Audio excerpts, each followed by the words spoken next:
Hello friends, നമുക്കിന്ന് PSC bulletin current affairs പഠിക്കാം. 2025 June 1 ലക്കത്തെ PSC ബുള്ളറ്റിൻ്റെ സമകാലികം പോർഷനാണ് നമ്മളിപ്പോൾ പഠിക്കാൻ പോകുന്നത്. ഫസ്റ്റ് തന്നെ UPSC ചെയർമാൻ്റെ പേരാണ് പറഞ്ഞിരിക്കുന്നത്, മാറി വന്നിട്ടുള്ളതാണ്, പഠിക്കണം. ഡോക്ടർ അജയ് കുമാർ. ഡോക്ടർ അജയ് കുമാറാണ് UPSC chairman, current UPSC chairman Ajay Kumar. Kerala high court deputy solicitor general ആണ് OM ശാലീന.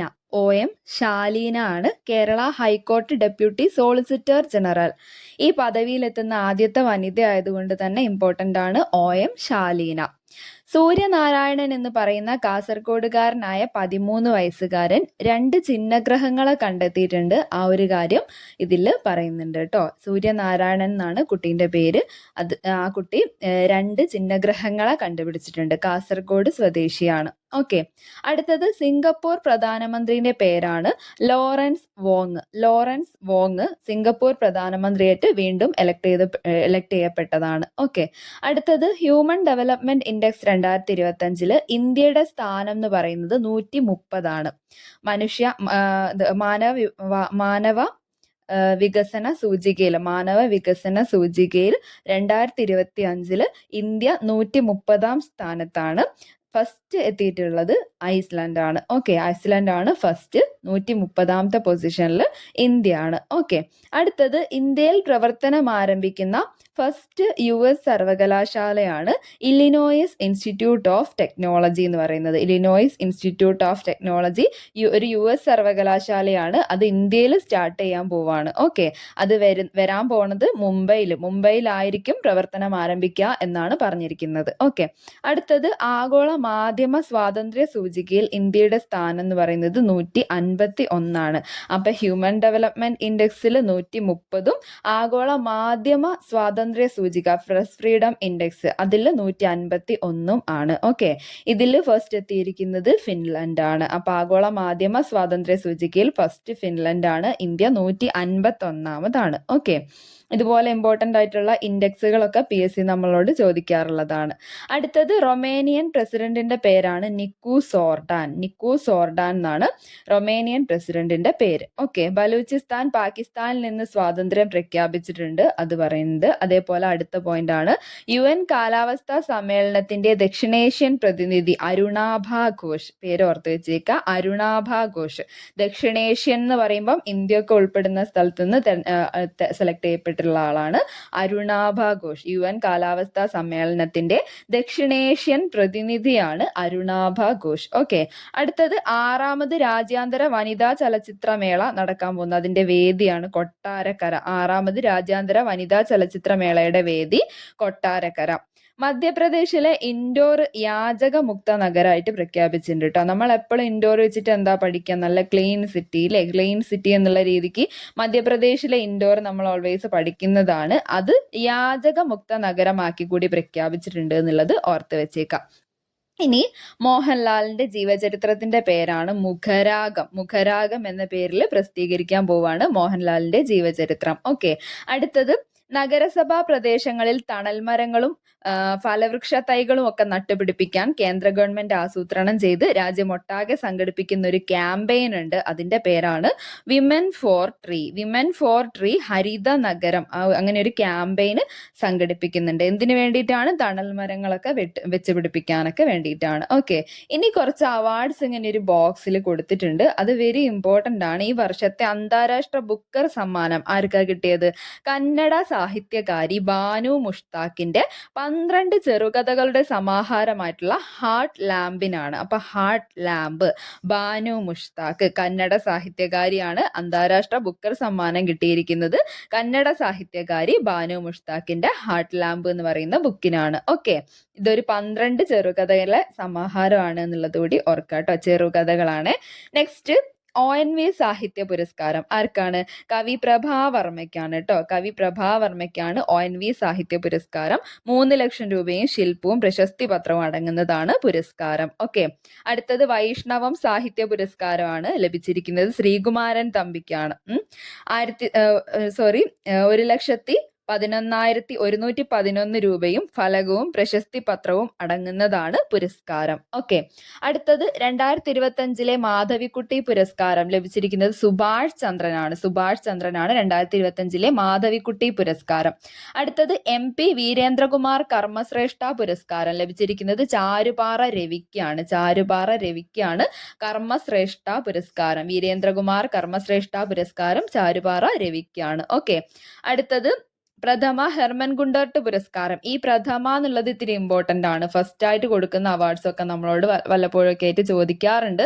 അതുകൊണ്ട് തന്നെ ഓർത്ത് വെച്ചേക്കുക. പ്രഥമ ഹെർമൻ ഗുണ്ടർട്ട് പുരസ്കാരം ലഭിച്ചിരിക്കുന്നത് ഡോക്ടർ വള്ളിക്കാവ് മോഹൻദാസിനാണ്. ഡോക്ടർ വള്ളിക്കാവ് മോഹൻദാസിനാണ് ഹെർമൻ ഗുണ്ടർട്ട് പുരസ്കാരം. അടുത്തത് ഗായകൻ ബിജു നാരായണന് കലാരത്ന പുരസ്കാരം. 1 ലക്ഷം രൂപയും ശില്പവും ആണ് പുരസ്കാരം. അത് ആർക്കാണ്? ബിജു നാരായണന്. ഓക്കെ, ഗായകനായിട്ടുള്ള ബിജു നാരായണനാണ് കലാരത്ന പുരസ്കാരം. ഓക്കെ, അടുത്തത് തപസ്യ കലാസാഹിത്യ വേദിയുടെ മാടമ്പ് കുഞ്ഞുകുട്ടൻ സ്മാരക പുരസ്കാരം ലഭിച്ചിരിക്കുന്നത് സാഹിത്യ നിരൂപകനായിട്ടുള്ള ആശാ മേനോനാണ്. ആശാ മേനോൻ എന്ന് കേൾക്കുമ്പോൾ നമ്മൾ ലേഡി ആണെന്ന് വിചാരിക്കും, പക്ഷെ ഇതൊരു പുരുഷനാണ് കേട്ടോ. റിയൽ നെയിം കെ ശ്രീകുമാർ എന്നുള്ളതാണ്. കെ ശ്രീകുമാർ ആണ് ആശാ മേനോൻ. അവർക്കാണ് എന്ത് കിട്ടിയത്? തപസ്യ കലാസാഹിത്യവേദിയുടെ മാടമ്പ് കുഞ്ഞുകുട്ടൻ സ്മാരക പുരസ്കാരം ലഭിച്ചിരിക്കുന്നത്. അടുത്തത് ഡ്രോൺ ആക്രമണങ്ങളെ ചെറുക്കാൻ തദ്ദേശീയമായി നിർമ്മിച്ച ഹ്രസ്വദൂര മിസൈലായ ഭാർഗവാസ്ത്ര വിജയകരമായി പരീക്ഷിച്ചു. ഈ പേര് നമ്മളോട് ചോദിക്കാൻ ചാൻസ് ഉണ്ട്. ഭാർഗവാസ്ത്ര എന്തിനു വേണ്ടിയിട്ടാ? ഡ്രോണിനെ തകർക്കാൻ അല്ലേ, അതായത് ഡ്രോൺ ആക്രമണങ്ങളെ ചെറുക്കാൻ വേണ്ടി തദ്ദേശീയമായി ഇന്ത്യ നിർമ്മിച്ചിട്ടുള്ളതാണ് ഭാർഗവാസ്ത്ര. അതിന്റെ ഹ്രസ്വദൂര മിസൈല് വിജയകരമായി പരീക്ഷിച്ചു എന്നാണ് പറയുന്നത്. ഓക്കെ, ഇനി കുറച്ച് എവറസ്റ്റ് റിലേറ്റഡ് ഫാക്ട്സ് ആണ്. എവറസ്റ്റ് കീഴടക്കിയ കാര്യങ്ങളൊക്കെയാണ് പറയുന്നത്. ലോകത്തിൽ ഏറ്റവും വലിയ കൊടുമുടിയായ എവറസ്റ്റ് 31ാം തവണയും കീഴടക്കി നേപ്പാളി ഷെർപ്പ കാമിറിത. ഏറ്റവും കൂടുതൽ തവണ എവറസ്റ്റ് കീഴടക്കുന്ന വ്യക്തിയായി ഇവര് തുടരുന്നു. ഓക്കെ, കാമിറിത ഷെർപ്പ. ഓക്കെ, ഈ ഷെർപ്പ എന്ന് പറഞ്ഞ ആ ഒരു വിഭാഗക്കാര് ഈ എവറസ്റ്റിന് ആ ഒരു ക്ലൈമറ്റുമായിട്ട് അവിടെ അങ്ങനെ എപ്പോഴും കയറി ഇറങ്ങുകയും ചെയ്യുന്ന ആൾക്കാർ തന്നെയാണ്. ആ ഒരു ചുറ്റുപാടുകളിൽ ജീവിക്കുന്ന ആൾക്കാരാണ്. ഓക്കെ, അങ്ങനെ അല്ലാതെ ഒരാള് ഈ അടുത്ത് ഒരു 19 തവണ കയറിയിട്ടുണ്ട്. അയാളെ പേരും കൂടി അടുത്തതായിട്ട് കൊടുക്കുന്നുണ്ട്. അവരെ പേരാണ് കെന്റൺ കൂൾ. നമുക്ക് നോക്കാം.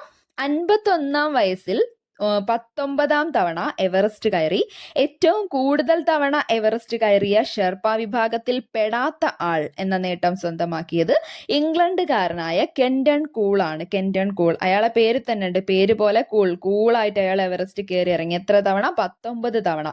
ഇയാള് ഷെർപ്പ വിഭാഗത്തിൽ പെടുന്ന ഒരു വ്യക്തി അല്ല. പക്ഷെ ഷെർപ്പ വിഭാഗത്തിൽ പെടുന്ന ആള് എത്ര തവണ കയറിയിട്ടുണ്ട്? 31 തവണ കയറിയിട്ടുണ്ട്. അതാണ് കാമിറിത. രണ്ടും കൺഫ്യൂസ്ഡ് ആവരുത്. കാമിറിത ഷെർപ്പ. ഓക്കെ, കാമിറിത ഷെർപ്പ, അത് അങ്ങനെ തന്നെ ഷെർപ്പ എന്ന് കണക്ട് ചെയ്ത് തന്നെ പഠിച്ചു വെക്കുക. അത് 31 തവണ അവര് 31 തവണ കീഴടക്കി.